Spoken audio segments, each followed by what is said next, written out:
Hello दोस्तों, स्वागत है आप सभी का एक और नई वीडियो में। और आज हम लोग बात करने वाले हैं कि हम प्लेयर के ऊपर स्क्रिप्ट किस तरह से अटैच करेंगे एंड स्क्रिप्ट के अंदर हम क्या क्या लिखेंगे, वो सब हम इस वीडियो में देखेंगे। लास्ट वीडियो में हमने जो एनिमेशन तैयार किए थे एनिमेटेड स्प्राइट नोड के, तो यहाँ पे मैं नई स्क्रिप्ट बना के एक फ़ोल्डर बनाया था नया स्क्रिप्ट नाम से, तो उसके अंदर स्क्रिप्ट को सेव कर दूँगा।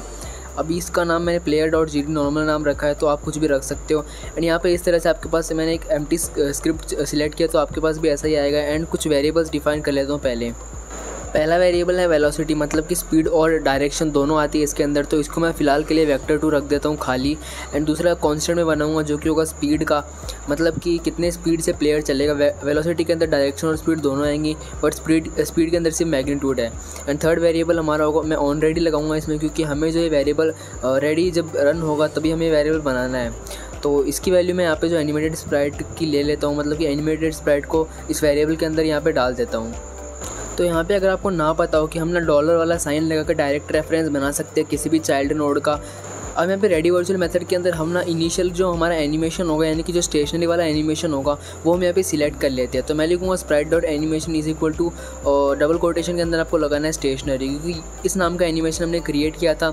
एंड जो डॉट एनिमेशन है वो एनिमेटेड स्प्राइट की प्रॉपर्टी है, ठीक है। तो इस तरह से एनिमेशन हमारा सेट हो गया। यहाँ पे आप देख सकते हो इसके अंदर एक ही हमारी जो मतलब PNG फाइल थी, एक ही फ्रेम है।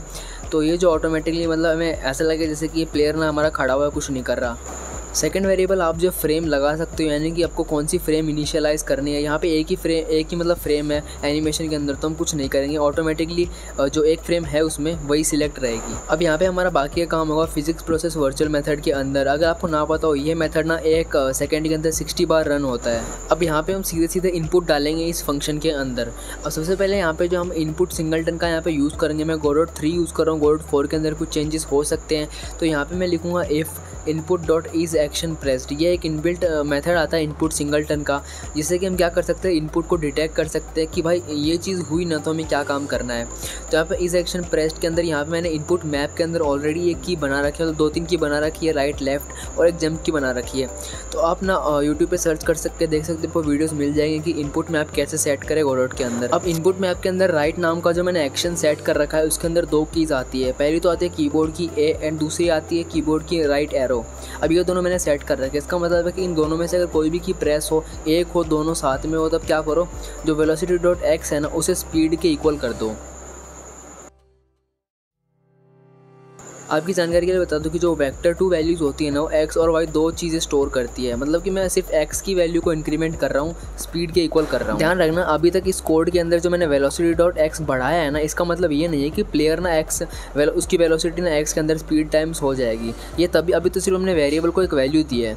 आगे जाके हमारे पास एक मेथड आता है मूव एंड स्लाइड का, तो वो उसके अंदर हमें जो वेलोसिटी डालनी होगी, तब जाके हमारा प्लेयर मूव करेगा। सेम तरीके से एलिफ लगा के मैं दूसरी की के लिए भी कर दूंगा, लेफ्ट के लिए। इसके अंदर मैं क्या करूँगा कि velocity.x को माइनस स्पीड के इक्वल करूँगा।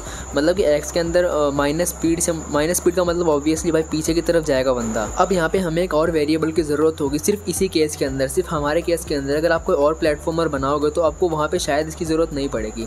यहाँ पे मैं क्या कर रहा हूँ कि वेरिएबल बना रहा हूँ, इसके अंदर मैं लूँगा जो हमारे एनिमेटेड स्प्राइट है ना, उसको ऑफसेट लूँगा। मतलब कि आपको याद हो ना, पिछले वीडियो में हमने ऑफसेट सेट किया था, क्योंकि जो हमारा प्लेयर था ना, वो बराबर मतलब पोजीशन में नहीं आ रहा था। तो हमने क्या किया, ऑफसेट सेट करके उसको सेंटर में लाया था। और अगर आपको याद हो तो उसमें हमने क्या किया था कि उसकी वैल्यू को ना x के अंदर, ऑफसेट को x के अंदर 150 किया था, तब जाके हमारा प्लेयर सेंटर में आया था। अब देखो, उसका फेस ना उस टाइम पे राइट साइड में था और हमने 150 वैल्यू दी थी। अब जैसे हम प्लेयर को टर्न करेंगे, मतलब कि लेफ्ट साइड में करेंगे, तो हमें क्या करना होगा, उतनी वैल्यू नेगेटिव में देनी होगी, तब जाके वो फिर से सेंटर के अंदर ही रहेगा। अब भाई ये हम क्यों कर रहे हैं, क्योंकि हमारे जो असेट्स है ना, जो कैरेक्टर की जितने भी PNGs है ना, उसमें क्या एक प्रॉब्लम है कि उसकी मतलब साइज़ तो बहुत बड़ा है, लेकिन जो हमारा कैरेक्टर है ना, वो थोड़ा सा एक साइड में शिफ्ट हो रहा है। अब अगर कोड की बात करें तो यहाँ पे रेडी वर्चुअल मेथड के अंदर मैंने डिफ़ॉल्ट ऑफसेट x नाम का जो वेरिएबल बनाया है, उसके यहाँ पे वैल्यू दे दी है sprite.offset.x। इसका मतलब स्प्राइट का जो x के अंदर ऑफसेट है ना, उसकी वैल्यू इसे दे दी है। एंड यहाँ पे जैसे प्लेयर मतलब राइट साइड में होगा, मतलब उसका फेस जैसे राइट साइड में होगा, तो जो ऑफसेट है ना स्प्राइट का, उसे डिफ़ॉल्ट ऑफसेट वाली वैल्यू मिल जाएगी। और जैसे लेफ्ट वाला बटन हम प्रेस करेंगे, मतलब कि हमारी स्प्राइट जैसे फ्लिप होगी ना हॉरिजॉन्टली, तब हम क्या करेंगे कि इसको नेगेटिव करके सेम ऑफसेट की वैल्यू को ना x के अंदर ये दे देंगे। अगर आपको यहाँ तक कुछ समझ में ना आया हो तो आप कमेंट कर सकते हो, मैं वहीं पे आपको समझाने की कोशिश करूँगा।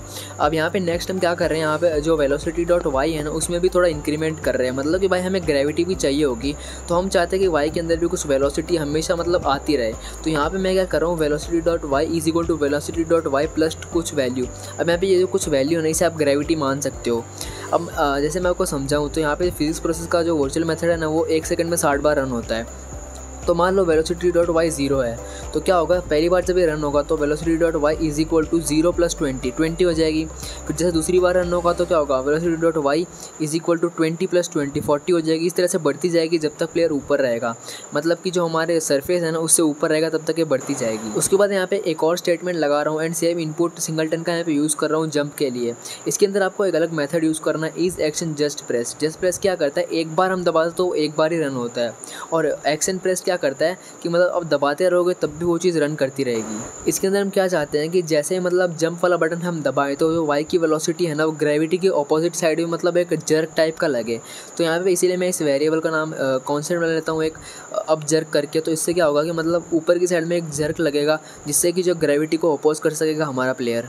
एंड इसकी वैल्यू यहाँ पे हम जो नेगेटिव दे देते हैं तो इसकी वैल्यू मैं अराउंड -500 रख देता हूँ। ये हमें जो ऑब्वियसली मतलब जो हमने वेलोसिटी डॉट वाई ग्रेविटी में यूज़ किया उससे काफ़ी ज़्यादा देनी होगी, तभी ये उस वेलोसिटी को अपोज कर पाएगा। अब भाई यहाँ तक तो हमने प्लेयर को एक्चुअल मूवमेंट दी। अब हम क्या करते हैं कि जो हमने एनिमेशंस बनाए थे कि कब चलेगा तो कौन सा एनिमेशन रन होगा, उन सबको यहाँ पे अप्लाई करना है। तो यहाँ पे सिंपली हमें जो sprite dot animation equal to करके एनिमेशन का नाम यहाँ पे लिख देना है, जिस एक्शन के अंदर हम परफॉर्म करना चाहते हैं उसी तरीके से। जैसे कि यहाँ पे राइट के लिए हमारे पास एक वॉक नाम का एनिमेशन था, तो वो क्या करेगा कि भाई मतलब नॉर्मली चलाएगा प्लेयर को।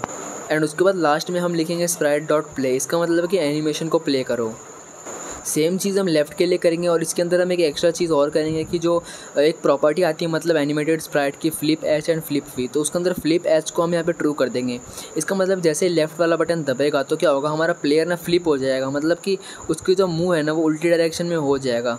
एंड यहाँ पे इसीलिए हमने जो ऑफसेट भी चेंज किया था ताकि उसका मतलब एकदम प्रॉपरली जो सेंटर के अंदर रहे एंड हमें जो एकदम प्रॉपर मूवमेंट लगे। अब यहाँ पे जो राइट वाले पे भी आप फ्लिप एच को फॉल्स कर दो ताकि जब भी राइट बटन दबाए तो फ्लिप एच फॉल्स हो जाए एंड जो उसका मुँह ना राइट साइड में हो जाए। अगर पहले से फ्लिप एच ना हो तब भी कोई दिक्कत नहीं, लेकिन अगर मान लो फ्लिप एच हुआ है लेफ्ट वाले बटन की वजह से तो फिर से फॉल्स हो जाएगा। अब बारी है यहाँ पे प्लेयर को अपनी सीन के अंदर, मैप वाली सीन के अंदर ऐड करने का। तो यहाँ पे आपको मेन नोड पे क्लिक करना है, कंट्रोल शिफ्ट और ए को साथ में दबाना है। यहाँ पे आपके पास जो एक विंडो खुल के आ जाएगी, इसके अंदर सारे सीन्स आ जाएंगे।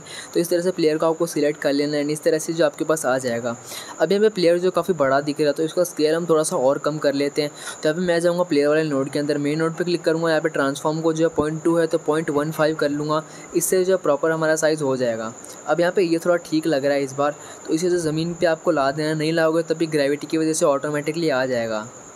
अब गाइस जैसे मैंने यहाँ पे सीन को रन किया और हमारा प्लेयर ना चल नहीं रहा है बल्कि ऑफसेट वाली प्रॉब्लम आ रही है, तो हम क्या करते हैं, सबसे पहले मैं सीन को यहाँ पे क्लोज करता हूँ। उसके बाद क्या करता हूँ, यहाँ पे नीचे जाके आप हमने जो मूव एंड स्लाइड वाला यहाँ पे फंक्शन ऐड नहीं किया, तो आपको क्या करना है, मूव एंड स्लाइड लिखना है। उसके बाद जो उसका ब्रैकेट है उसके अंदर आपको वेलोसिटी को एज ए पैरामीटर दे देना है। अब गाइस यहाँ पे ऑफसेट वाली प्रॉब्लम इसीलिए आ रही है क्योंकि यहाँ पे राइट वाले के अंदर हमने जो फ्लिप एच को फॉल्स नहीं किया। ये करना बहुत ज़रूरी है, नहीं तो प्लेयर जो लेफ्ट साइड में मूव करके रखा था तो वैसे ही करके रखेगा जब भी हम राइट वाले बटन को दबाएंगे तब भी। अब यहाँ पे जैसे सीन को रन करते तो यहाँ पे देखो प्लेयर राइट साइड में तो प्रॉपरली चल रहा है, बट लेफ्ट साइड में एक अलग सा लैग सा दिख रहा है हमें। ये लैग इस वजह से क्योंकि हमने जो लेफ्ट वाले के अंदर एनिमेशन का सेट नहीं किया था, मतलब जो स्प्राइट डॉट एनिमेशन है ना उसकी कोई वैल्यू नहीं दी। तो भाई यहाँ पे ऐसी भूल हो जाती है कि भाई हम ना कभी कभी कोई लाइन लिखना भूल जाते हैं जब हमें एक से ज़्यादा बार सेम चीज़ को रिपीट करना हो तब। तो इसीलिए हम यहाँ पे जो क्या करते हैं, एक अलग फंक्शन बना लेते हैं जो कि इन सब चीज़ों को ना कलेक्टिवली कर देगा। तो गाइस मैंने यहाँ पे क्या किया कि एक नया फंक्शन बनाया है, ठीक है, सेट एंड प्ले एनिम नाम से। उसके अंदर दो तीन पैरामीटर यहाँ पे सेट किए हैं कि भाई जब भी हमें एनिमेशन रन कराना होगा, सेट कराना होगा, तो उस पैरामीटर्स के अंदर वैल्यू दे दो एंड फंक्शन को रन करा दो। अगर आपको ये चीज़ समझ में नहीं आई फंक्शन वाली तो आप ना इस वीडियो में कमेंट कर दो, नेक्स्ट वीडियो में मैं एक्सप्लेन ज़रूर करूँगा। तो इसी तरह से प्ले वाली फंक्शनलिटी भी मैंने इसी फंक्शन के लास्ट में यहाँ पे ऐड कर दी है, यानी कि प्ले भी ऑटोमेटिकली हो जाएगा। तो भाई यहाँ पे जैसे मैं सीन को रन करता हूँ, यहाँ पे हमारा कैरेक्टर एकदम प्रॉपरली एकदम स्मूथली यहाँ पे मूव कर रहा है। पर ध्यान रखना ये जो इसका मतलब एकदम फाइनल वर्जन नहीं है, हम जो इसमें और भी मतलब चेंजेस करेंगे मूवमेंट के अंदर और भी इसे बेहतर बनाएंगे, एकदम मतलब अच्छा लगे ताकि हमारा गेम दिखने में और खेलने में अभी जो है वीडियो बहुत ज़्यादा लंबी हो गई है, तो नेक्स्ट वीडियो में हम क्या करेंगे, जंप वाला एनिमेशन भी ऐड करेंगे एंड जितने भी एनिमेशन हैं ना उन सभी को यहाँ पे ऐड कर लेंगे। अगर आपको ये वीडियो सच में पसंद आई ना भाई, अगर मेहनत को अप्रिशिएट करना चाहते हो तो भाई चैनल को सब्सक्राइब कर लो, वीडियो को लाइक कर दो, एक अच्छा सा कमेंट छोड़ जाओ मोटिवेशन के लिए। मिलते हैं नेक्स्ट वीडियो में, बाय।